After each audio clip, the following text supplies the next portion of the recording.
Hello everyone, I welcome back to you all to my channel Top 10 Class ICSE. Now this is part 4 of our first chapter, the first war of independence 1857, which was done in 1857. If you haven't subscribed yet, I give you one work to subscribe to my channel, and after that don't only subscribe, press the bell icon and click on all so that you will get the notification of my next video when I upload it. Till then, now let's start with part 4, economic causes. We have seen political, socio-religious, military causes in previous parts. Part 1, part 2, part 3. Now this part is about economic causes. Now, first economic cause is exploitation of economic resources. Of course, economic cause means economic resources. Of course, exploitation because Britishers are there, so they will only exploit.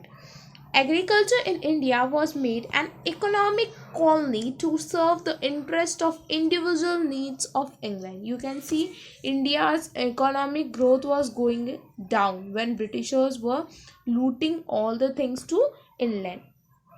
Raw materials such as raw silk, raw cotton were forced to export at cheaper rates.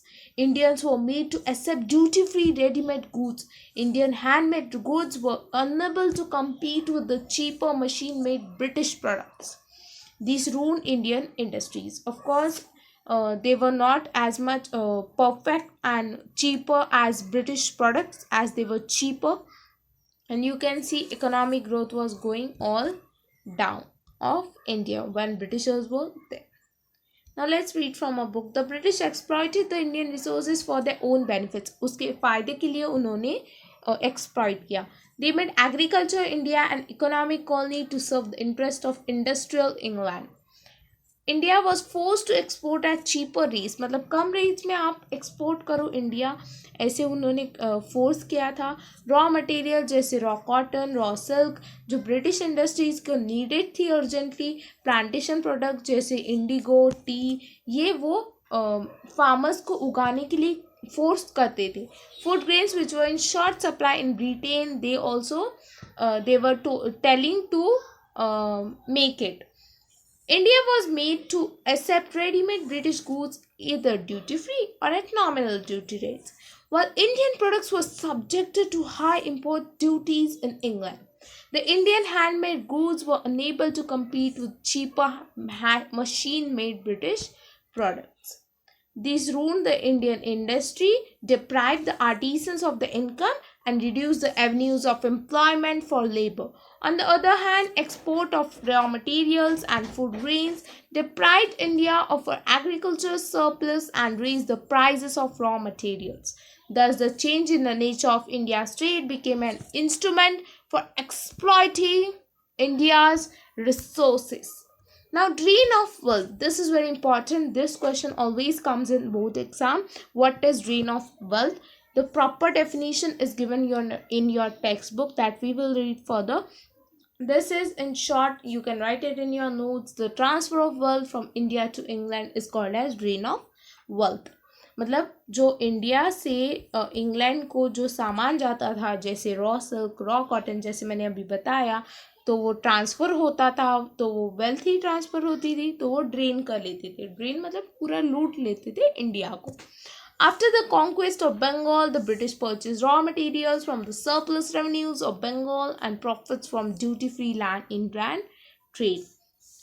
Trade includes the salaries, incomes, and savings of Englishmen, military goods, office establishment, interest on debts, etc. Now let's read from a book. Till the Battle of Plassey, that was fought in 1757, the European traders used to bring gold into India to buy cotton and silk. मतलब जो European traders थे वो gold लाते थे India में ताकि वो cotton, India का cotton और सिल्क खरीद सके. पर जब से बंगाल के मतलब ब्रिटिश के अंदर बंगाल, उड़ीसा ये आ गया था ब्रिटिश के अंदर, अंडर, तो फिर ना उन्होंने गोल्ड लाना बंद कर दिया. British stopped getting gold into India. They began to purchase raw material for the industries in England from the surplus revenues of Bengal and profits from duty-free land trade. Thus began the process of plundering India's raw material resources and wealth by Britain. ये proper definition है drain of wealth की, जो आपको 3 mark के लिए या 2 mark के लिए पक्का आ सकती है. What is drain of wealth? The transfer of wealth from India to England for which India get no proportionate, मतलब कुछ इंडिया को फायदा नहीं होता था, इकोनॉमिक रिटर्न नहीं होता था, is called as drain of wealth. The drain included salaries, income, savings of Englishmen, British expenditure in India on the purchase of military goods, offices, establishment, interest on debts, unnecessary expenditure on the army, etc. Now, decay of cottage industries and handicrafts. Heavy duties by myth of 19th century and mystery. This all we will read. Heavy duties on Indian silk and cotton textiles in Britain. By mid of 19th century, export of cotton and silk goods from India ceased. This brought misery to the artisans, of course, who were making this cotton, raw silk. They were seized. It was a misery to the artisans. You can just read it. Heavy duties on Indian silk and cotton textiles in India. Britain destroyed Indian industries. मतलब उन्होंने cotton textiles British में भी शुरू कर दी थी, Britain में भी शुरू कर दी थी ब्रिटिशर्स लोगों ने. On the other hand, British goods were imported into India at a nominal duty. By the middle of the 19th century, export of cotton and silk goods from India practically ceased. The art of spinning and weaving, which for ages had given employment to thousands of artisans, became extinct. मतलब जैसे dinosaurs हमारे extinct हो गए, वैसे spinning और weaving जो technique थी वो भी एक्सटिंक्ट हो चुकी थी, क्योंकि ब्रिटिशर्स लोगों ने ब्रिटेन में भी कॉटन टेक्सटाइल्स इंडस्ट्रीज बना दिए थे. The misery of the artisans was further compounded by the disappearance of their traditional patrons and buyers. They were the princes, chieftains, and zamindars. Yes, they were rich, so they were buying it.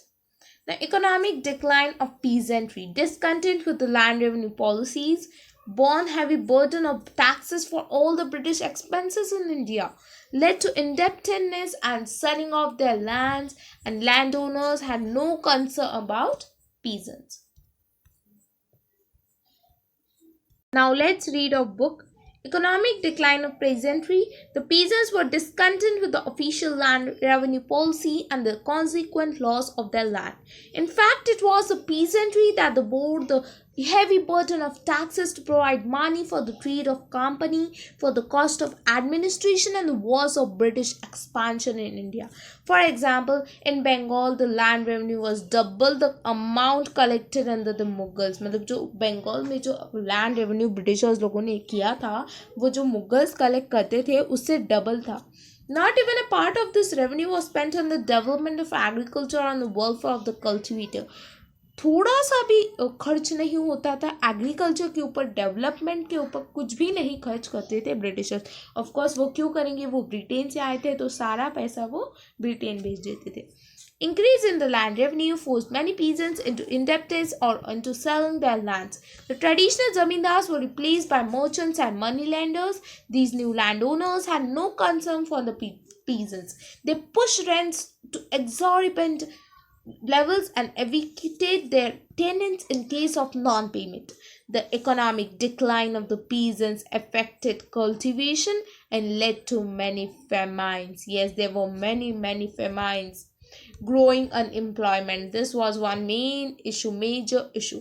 Of course, weaving और spinning तो बंद हो गई थी, वो तो extinct हो गई थी, बहुत सारे काम तो ऐसे ही चले गए थे, तो एम्प्लॉयमेंट कहाँ से रहेगी. So unemployment was there. Traditional rulers had given financial support to scholars, preachers, and men of art. After the expansion of the British rule, many soldiers, officials in administrative, military, and judicial posts became unemployed. All these people became bitter enemies of the British. Of course they became the bitter enemy because they were not having any employment. How they will bring the salary and food to eat? The traditional rulers had given financial support to scholars, preachers, and men of arts. This is the same thing. This all is the same. If you have any doubt, comment in the comment section below. Inhuman treatment to indigo cultivators. Yes, they were forcing India to cultivate indigo. Why? Because once we cultivate indigo, the land becomes how much time we cultivate में अगर ज़्यादा time हम Indigo cultivate करते रहेंगे, जैसे जैसे ज़्यादा cultivate करेंगे वैसे वैसे जो लैंड है वो इनफर्टाइल और उसके अंदर की फर्टिलिटी चली जाएगी. इसलिए वो इंडिया को फोर्स करते थे कि आप इंडिगो लगाओ. Indigo plantation was profitable. Yes, it was profitable, but the condition of indigo peasants wasn't inhuman. Peasants were forced to plant only indigo. सिर्फ आप indigo he उगाओ. If they planted anything, their crops were destroyed and cattle were carried off as punishment. मतलब अगर उन्होंने indigo नहीं उगाया, अगर उसे cultivate नहीं किया, कुछ और प्लांट कल्टीवेट किया, तो वो पूरे प्लांट को डिस्ट्रॉय कर देते थे. मतलब इतनी मेहनत तो चली जाती थी. उसके ऊपर से जो कैटल्स थे वो भी लेके जाते थे ताकि वो पनिशमेंट हो जाए. ये this is the same. If you have any doubt, always I tell comment section, comment. Poverty and famines. Due to economic exploitation, decay of indigenous industries, drain of wealth, stagnation of agriculture, and the exploitation of the poor. Yes, poor were exploited. वो उनको पूरा ही लूट लिया था. You can see how the kid is sitting and the man is, and you can see the woman also. They are like we can see their bones, not उनके ऊपर जो मांस भी नहीं है. Famines ravaged the country in the second half of the 19th century. Famines were due to drought, natural calamities, and bad administration. Majorly, it was because of bad administration, and it might be any drought or natural calamities must have been there, but majorly it was by bad administration by Britishers. You can just read it. Decline of landed aristocracy. Inam Commission 18520. Estates were confiscated on the ground of lack of title deeds. These brought landed aristocracy to poverty. अब title lease क्या होता है? Title lease मतलब ऐसे लिखा हुआ होता है कि ये जो प्रॉपर्टी है या ये जो लैंड है ये आपका है. ऐसे पुराने ज़माने के लोग तो रखेंगे नहीं. उनको मतलब इतना ये नहीं था कि हाँ हमें ऐसा रखना चाहिए. तो ब्रिटिशर्स लोगों ने क्या किया, जिनके पास टाइटल लीज मतलब लिखा हुआ है सिर्फ उनका ही रहने दिया स्टेट, और जो बाकी लोग थे जिनके पास नहीं था, उन्होंने नहीं मतलब लिखा हुआ था, तो उनसे उनकी एस्टेट ले ली गई. वैसे उन्होंने बहुत सारे एस्टेट ऐसे ही ले लिए. हम ये पढ़ेंगे, इससे ज़्यादा अच्छे से समझ में आएगा. The landed aristocracy which included the talukdars and the hereditary landlords were deprived of the estates according to provision of Inam commission that was done in 1852.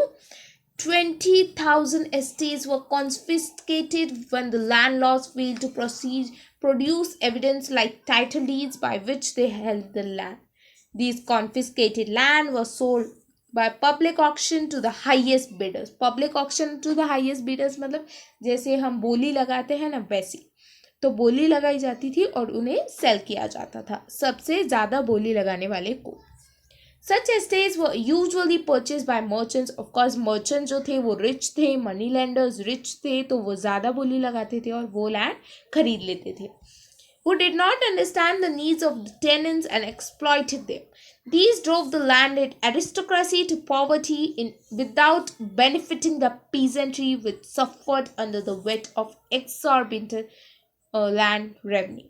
आप देख सकते हो कितने सारे लैंड उन्होंने कब्जे में कर लिए और सबसे ज़्यादा जो जिसने बोली लगाई उसे दे दिए गए. ज़्यादा तो वो मर्चेंट्स और मनी लैंडर्स ने ही खरीदे. ज़्यादा तो मतलब उन्होंने ही खरीदे सारे. Here you can see the chronological order of events that was done. You can just go through it. February 26, 1857 was unrest among the soldiers at Berhampur at Bengal. March 29, 1857 was resentment by Mangal Pandey at Barakpur. May 9, 1857 was resentment by 85 sepoys at Meerut. This all we will see, but I have given it here so that you may just glance at once. You can pause the video and see it once, and if you have any doubt you can comment. A very big thank you to reach the end of this video. In this video we have seen economic causes. In next video we will be seeing immediate causes. There will be 6 parts of this chapter because this chapter is to be understood detailedly. Thank you all.